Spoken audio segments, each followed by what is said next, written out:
কি রে, আমাদের দিকে ভয় পেয়ে গেলি নাকি? ভয় পাবো কেন? তাহলে বল, এই টাকাগুলো কোথা থেকে ইনকাম করেছিস? এই টাকাগুলি মানে কি মিথ্যে কথা সাজাতে পারছিস না? পারবি কি করে? তোর হাতে যে টাকাগুলো আছে সেগুলো তো তুই নিজে ইনকাম করিস, এগুলো তুই ফ্রড করিস।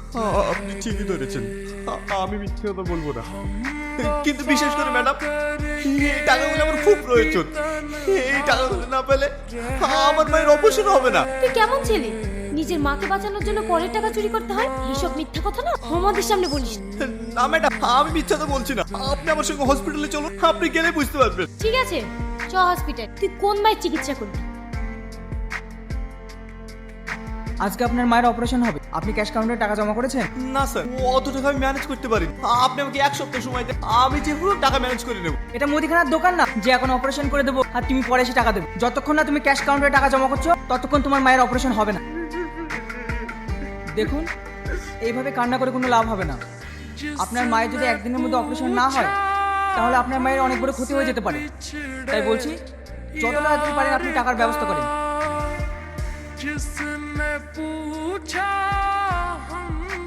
বাবু, তোর সাথে পুলিশ কেন? আমার ছেলেকে কোনো অন্যায় করেছে? না না আন্টি, আপনি কোনো চিন্তা করবেন না। আমি আপনার ছেলেকে ধরতে আসিনি, আমি আপনার ছেলের বন্ধু, তাই আপনাকে দেখতে এসেছি। এখন কেমন আছেন আন্টি? হ্যাঁ মা, ভালো আছি। বাবু, তুই এতগুলো টাকা জোগাড় করতে পেরেছি? হ্যাঁ আন্টি, আপনার ছেলের পাশে আমি আছি না, আমি দেবো অপারেশনের টাকা। তুমি একটু বাইরে এসো।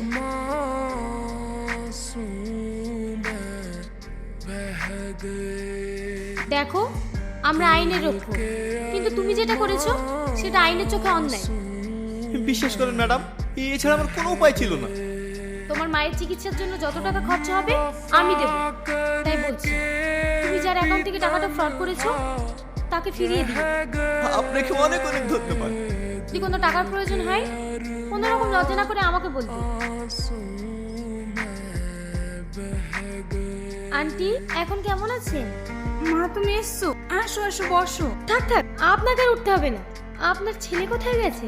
রাজমিস্ত্রি কাজে যাচ্ছে। কখন ফিরবে?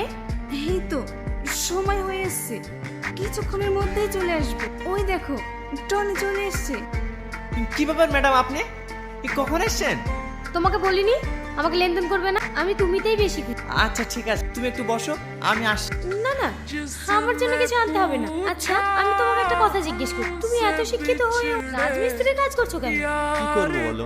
কাল থেকে তোমাকে রাজমিস্ত্রি কাজ করতে হবে। কাল তুমি আমাদের বাড়ি যাবে, তোমাকে একটা ভালো কাজ দেখিয়ে দেবো। ঠিক আছে। আমি এখন আসছি, আমাকে আবার ডিউটিতে যেতে হবে। ঠিক আছে মা, আবার এসো। তুমি কাজটা পেয়ে খুশি হয়েছে তো? হ্যাঁ, কিন্তু তার থেকে বেশি খুশি হয়েছি তোমার মতো বড় মনের মানুষকে আর যদি এই মেয়েটা তোমার জীবনের সঙ্গে জড়িয়ে যায় তাহলে?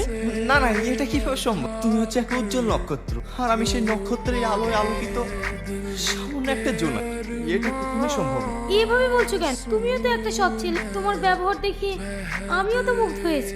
না না, এটা কোনোভাবে সম্ভব না। তুমি মন থেকে বলো তো, তুমি কি আমাকে ভালোবাসো না? অবশ্যই ভালোবাসি, কিন্তু কিছু কিছু ভালোবাসা আছে হাজার চেষ্টা করলেও অসম্পূর্ণ হয়ে থাকে। আমার ভালোবাসা ঠিক টনি টনি, তোদের বাড়ি যে মেয়ে পুলিশটা আসে না, সে মার্ডার হয়ে গেছে, ওই চাতরে মাঠে পড়ে আছে।